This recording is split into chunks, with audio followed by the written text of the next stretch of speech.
नमस्कार, आप देख रहे हैं न्यूज 24 सत्य केसरी ब्रेकिंग न्यूज। आपकी नजर हम पर।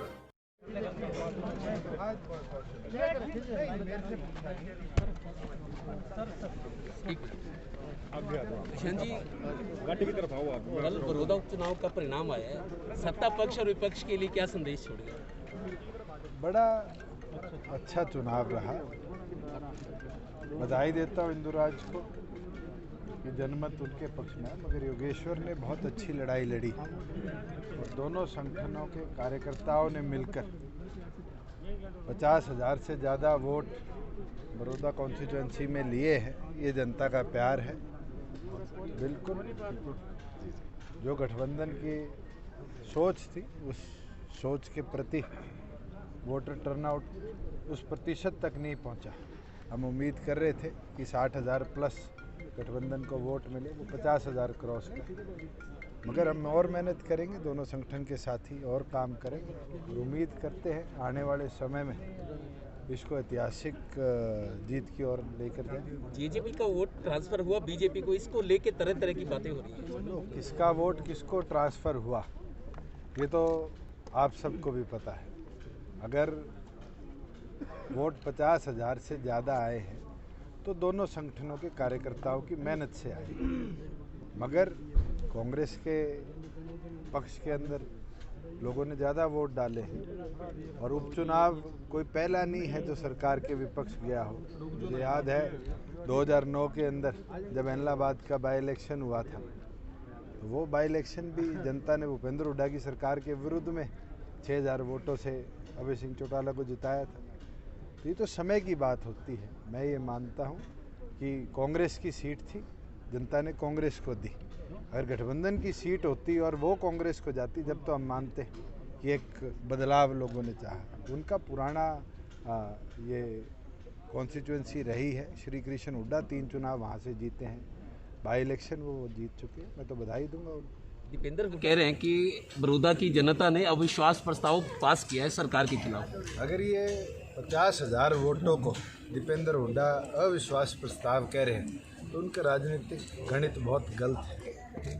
यही बड़ौदा की जनता थी जिनने किसी टाइम पे कांग्रेस की जमानत भी जब्त कराने का काम करी। चौधरी देवीलाल जी ने कृपाराम पूनिया से लेकर और रामफल चिड़ाना तक किसी को चुनाव लड़ाया हो उसको जिताया था। उसके बाद वही बड़ौदा ने श्री कृष्ण हुड्डा को, जो हल्के के नहीं थे, उनको भी जिताया। आज इंदुराज को कोई जानता था?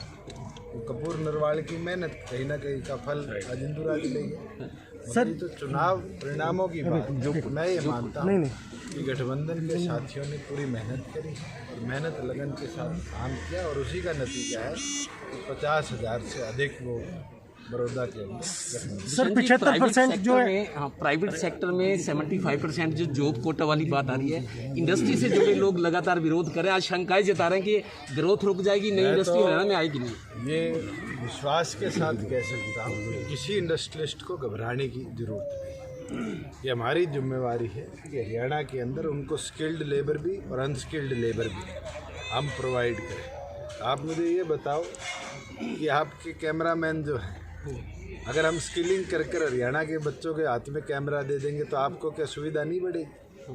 अगर गेट का सिक्योरिटी गार्ड हरियाणा का होगा या ट्रैक्टर से लेकर गाड़ी तक का ड्राइवर हरियाणा का होगा तो सुविधा नहीं बढ़ेगी। और तो और आपकी डाइंग इंडस्ट्री है, मैन्युफैक्चरिंग इंडस्ट्री है, इसके अंदर हमारे ITIs के साथ टाई अप कर अगर हम लोकल स्किल्ड लेबर देंगे तो मुझे लगता है इंडस्ट्री का भला होगा। और इस बिल का भी यही उद्देश्य है कि हमारी लोकल एम्प्लॉयमेंट हो, जिससे ट्रांसपोर्टेशन कॉस्ट कम हो, जिससे हरियाणा प्रदेश के अंदर आय के साधन बढ़े।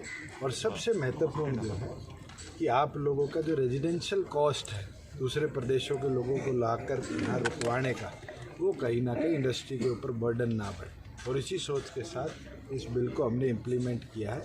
इंडस्ट्री के हर सेक्टर के हमने विचार लिए और उसके बाद 1 साल की मेहनत के बाद जब ये पूर्णतः तो सबको एक्सेप्टेबल था, तब हमने इसको विधानसभा में पारित किया। पूरे हरियाणा से जानकारी आ रही है कि आपके पास लोग चिट्ठियां भेज रहे हैं भ्रष्टाचार को खत्म करने के लिए, और उसके लिए सर क्या टीम गठित कर रहे हैं, क्या आप करेंगे सर?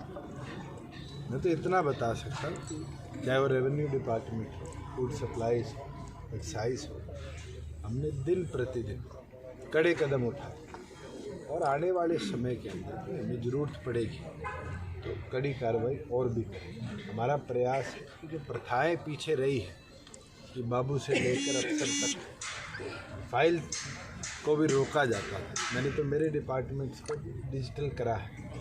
अब उसके अंदर फाइल मूवमेंट भी ई फाइल के माध्यम से होगी और मुझे लगता है धीरे धीरे बदलाव जो आएंगे। आप ई रजिस्ट्रेशन है, सारा फॉर्म फिलमेंट से आप किसी भी व्यक्ति को जाकर पूछो, आज आप कमेटी के अंदर कैसे टैक्स पे हो रहा है उनसे पूछो। पहले तो बाबू चक्कर कटवाते थे कि आपका टैक्स इतना बनता है, आज तो ऑनलाइन आदमी देखकर साथ के साथ जमा करा सकते। ये जो बदलाव है ये समय के अनुसार थे और मुझे लगता है हमारी सरकार ने मजबूती से इनको कुछ लोगों के ट्रांसफ़र हो गए तो महिलाएं उसमें 90-100 किलोमीटर ट्रांसफर करते हैं। भाई सरकार के पास 56 महकमे हैं और कुछ लोग 56 महकमों का हिस्सा है। मुझे तो पता नहीं आप किस एजुकेशन डिपार्टमेंट की बात महकमे, आप एजुकेशन मंत्री से पूछो, उनकी ऑनलाइन। ठीक है